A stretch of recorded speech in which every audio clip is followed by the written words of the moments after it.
let's shift gears here just a little bit because I want to talk about responsible advocacy here a little bit because this is one of the things that keep our journey here with Life Farm safe. And Dr. Steve, you've got, having been in the pharmaceutical industry, you really understand, what the FDA, what we can and can't do. Mm-hmm. And the reason that Javier is on stage today is because he's our compliance, he's the head of compliance, and he needs to sometimes reel it in for people when we start to say a little bit too much or we put out an email that talks about all the wonderful things that we just cured by recommending this to somebody else. So, this curative and mitigation and treatment type of language is something that we really have to just eliminate. And so what I'd like to do is for Javier, for you just to take a moment and explain to people the role that you play in helping to, I guess in one way I'd say police, what's happening out there, and also understand that while we are advocates with our product out to the world, he is an advocate for all of you in making sure that you have something here over the long term. Even though it may not seem like it, if some of you have been contacted by me. I actually had somebody in the lobby say, "You're not as mean as I thought you would be." Where did that come from, really? Actually, it's not just me. Before I go any further, my right-hand woe man, Ashley, she's been a godsend, so she's been out there helping me police the internet. And some of the, we come across several different sites, blog sites, social media forums, and you, for the most part, here understand compliance, what you can and cannot say. And as you come into the business, it is your responsibility as a consultant to educate those people that come in, to let them know, look, this product is amazing, and you can basically say, look, take this product, call me in 30 days. If it doesn't work for you, I'm gonna get your money back. But you won't call me in 30 days, you'll call me in 2 weeks asking me to buy more. That's how amazing this product is, and if it wasn't that amazing, we wouldn't have this many people here. But for example, some of the things that we do see, and we had one incident over the past week. We had a consultant who felt that because she was not living in the United States, that she could say whatever she wanted to, and she said whatever she wanted to. Laminine, just in case you guys don't know, according to this website, cures cancer, cures diabetes, cures. I'll get that on record, Javier. Cures everything. So when we contacted her, she said, I don't live in the United States. I don't need to abide by the FDA, FTC guidelines. I can say whatever I want to. And your company is going to get red flagged for it. So instead of being combative, I said, look, you need to understand it doesn't matter where you live. The company is founded and it's based here in the United States. We've got thousands of consultants in the United States who, if you don't comply, you're going to affect their paychecks and mine. And I don't know about you. I like getting paid. You guys like getting paid too, right? So we obviously made some progress with that, and eventually she came around, thank God. But that's just some of the things, we have to be careful what we can and cannot say, and we've changed policy. We've made some additions to that, so it's outlined there, so you guys can know exactly what you can and cannot say. Great. Well, compliance is a continuing journey. We're trying to understand all the fine elements of that, and that's where we're going to be talking a little bit later this afternoon about compliance and understand that we do have some things coming that are going to help us stay within those lines. And so, Dr. Petrosino, having had the experience on the other side of the equation, not trying to protect the company, the field, but just what's happening out in terms of what you see in the nutritional industry. I mean, these are lines that get crossed all the time. All the time. Yeah. So how do we best stay within the lines in our effort to be responsible advocates? Okay, as I mentioned before, you always have to use the disclaimer, this product is not intended to diagnose, treat, mitigate, or cure any disease. So as long as you say that, but at the same time, you cannot say Laminine cures cancer, and then this product is not intended to diagnose, treat, or cure.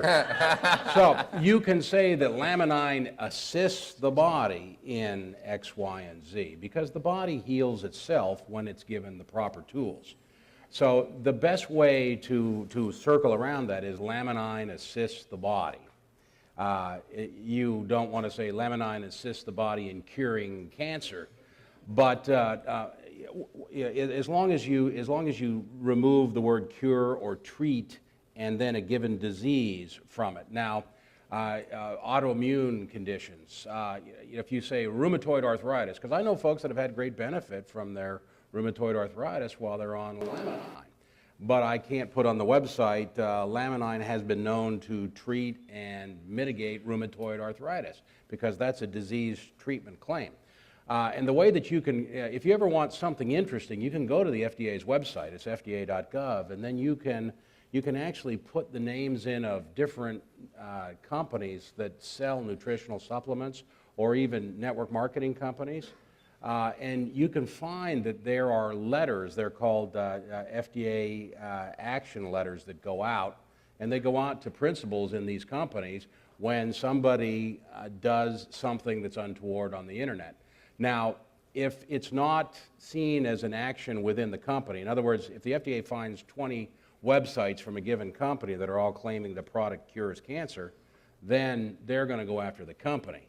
If the FDA sees a letter from one person that says they're going to treat or cure a disease, that first letter usually goes to that individual with probably a copy to the company. So and you can actually, it's interesting reading if you're, at least for me it's interesting reading, but you can actually go on there and see these letters, and it's like they're cease and desist letters, because the FDA has power. I was associated with a company that had a pretty decent product.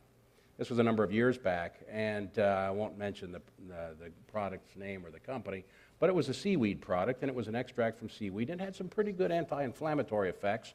And the president of the company actually found some research that showed that the product caused apoptosis of cancer cells in a petri dish. Now, apoptosis means that it's pre-programmed cell death, so it just caused those cancer cells to die in the petri dish. Now, that's not a human being, and that's not treating cancer. Well, this individual put on the company's website that the product causes cancer cells to pop.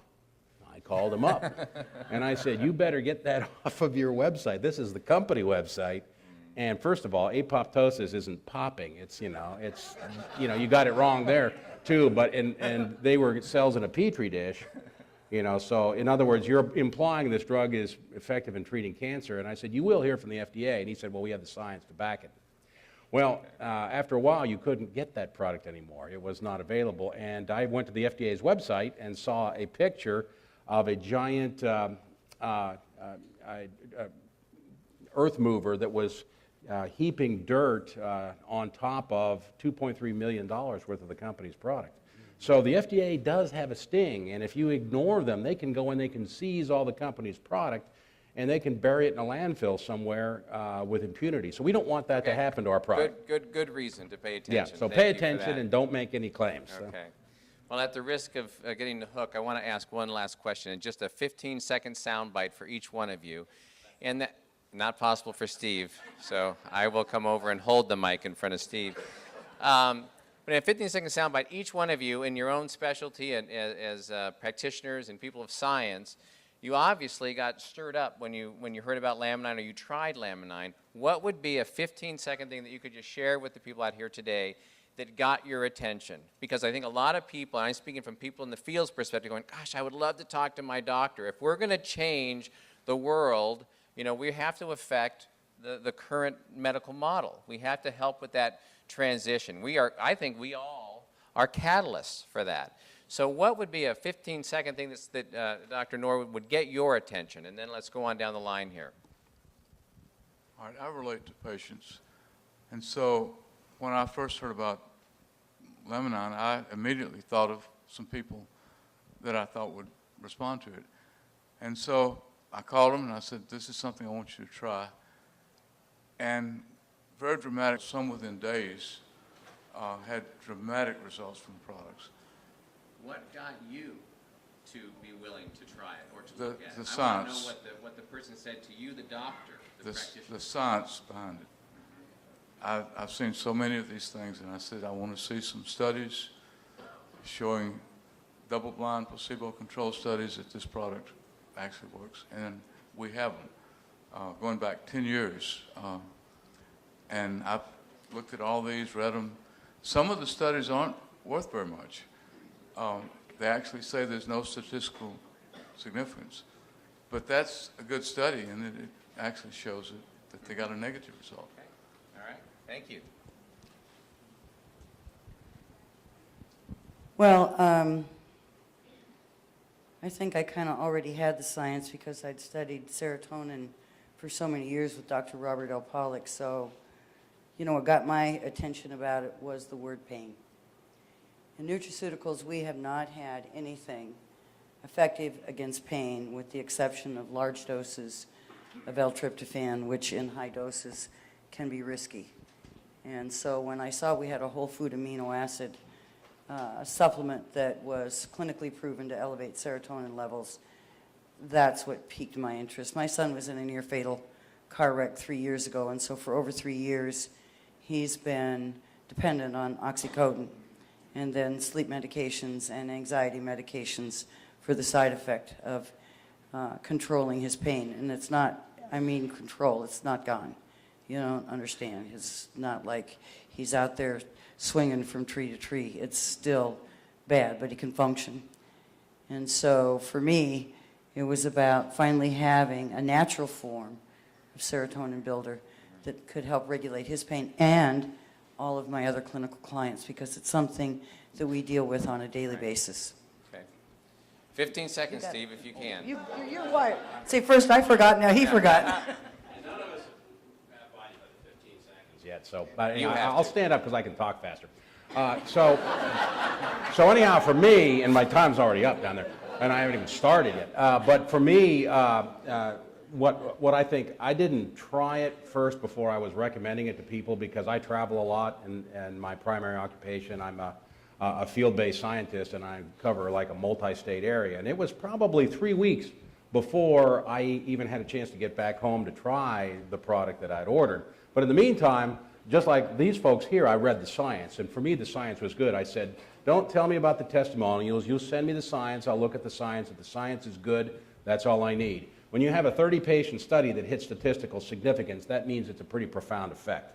Because sometimes in the pharmaceutical world, you need a 2, 5, 10,000 patient study to show statistical significance. When you can have stat sig at 30 patients, that gets your attention. And nutritional supplement studies are typically small. So anyhow, I read the studies, and then I started recommending it to people before I even had tried it. And people say, well, I want to try it first to see how it works. Well, for me, it's like, well, the science is there. I know the science is there. These are reputable journals. It's good data. It's going to work. So, but at any rate, 3 weeks later, I got on the product myself because I finally got home, took it. I was driving down the Pennsylvania Turnpike, and I remember prior to that, maybe a month before, I had said to my wife, Lynn, I know I'm out of time. I'm going to be very quick here. I remember saying to her, do you recall that things were sharper and clearer when you were younger, and as you get old, because I'm over 60, the things are not quite as clear? And she said, yeah, to some extent. But as I was driving down the Pennsylvania Turnpike, it was like a curtain went up, and everything got clear, and so it scared me so much I pulled over into a rest stop and examined my eyes. But that was what first happened to me. And that was 3 days on the product. That wasn't too bad. No, that was great, Steve. That was great. Great. Well, I want to thank all the doctors and the professionals here that have shared their time and energy with us. Really appreciate it, Dr. Norwood, Rena Davis, Dr. Petrosino. Thank you, Javier. I'm looking forward to this afternoon. Let me turn this back over to you, Dr. Kim. Thanks, Dr.